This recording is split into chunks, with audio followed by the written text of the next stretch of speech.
All right, welcome back to the channel, my friends. We are going to deep dive.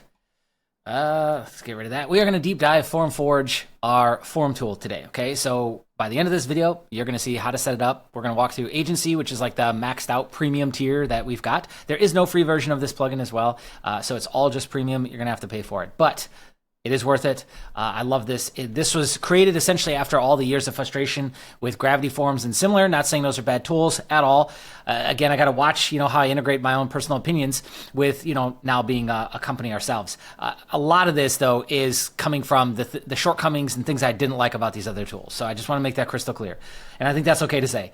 Okay, so we come to the site here, and you'll see here's the recent security test and, updates, features, deep dive into everything that you want. Here's a quick look at how it compares to the competition in terms of like zip size. So this is a great indicator of like how much it's gonna drag down your site or not drag down your site in terms of making it slower, right? And then everything that's in it, right? So tons of templates built in. I think there's 100, and then there's like nine alternatives that are baked in. So that's how or 101 and then 9 alternatives. That's how we came up with this 110 number.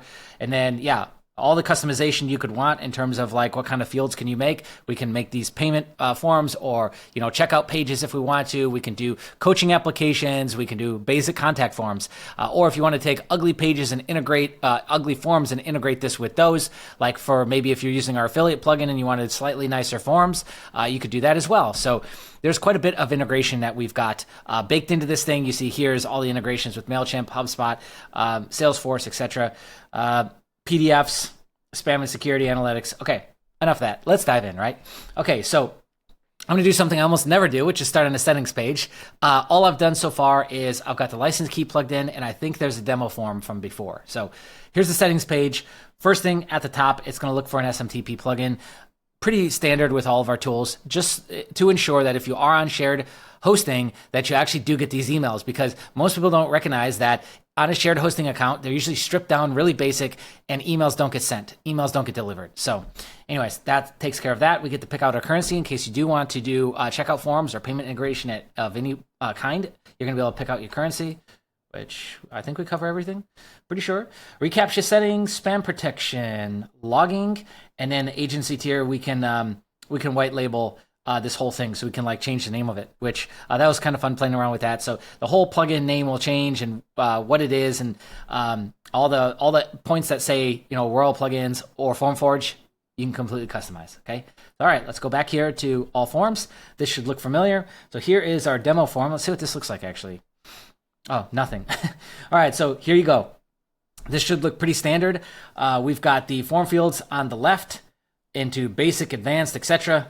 And then on the right is our information. So let's start to add in some options here. And then let's save it. And then here is our form settings here. Again, this should look pretty familiar. Notifications, and then here is the rest. So here's integrations. Take a look at that. Ooh, look at all that. We can do automations. We can push it to Zapier and basically push it anywhere at that point. So yeah, it takes care of that. So you can push it wherever you want. And then this turns on payment collection if this was a payment form. Notifications. So here's that piece. And then what else did I want to see? Here's confirmation, redirect to a URL, show a page, show a message.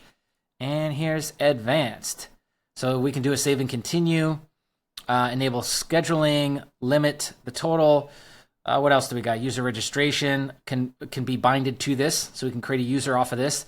And then entry editing, allow users to edit their own submissions. So I think we just about got everything covered with the advanced stuff there. Really super simple page builder, right? I'm sure you would agree. And clean. And so you can quickly get your forms done. We allow import export as well. Here's entries. It's going to be blank because we have nothing. Let's quickly look at analytics. So we can look at the details, views, submissions. And then here is a detailed version of that. This chart would actually be populated if there was data to show. Here's our integrations page. This is where we're going to do things like payments. So here's all your Stripe data. Here's PayPal. What else do we have? Square, Molly, and Authorize.net. Authorize.net's an old school. And then here's all your email marketing, CRM, automation. My face is in the way, all the way down to Slack. Settings, we started there, and I believe that's it, right? Yeah, there we go. Wow, I was able to do this in 5 minutes. That is a quick look. Maybe I'll do more deep dives. Comment below if you got something to say. Catch you in the next one.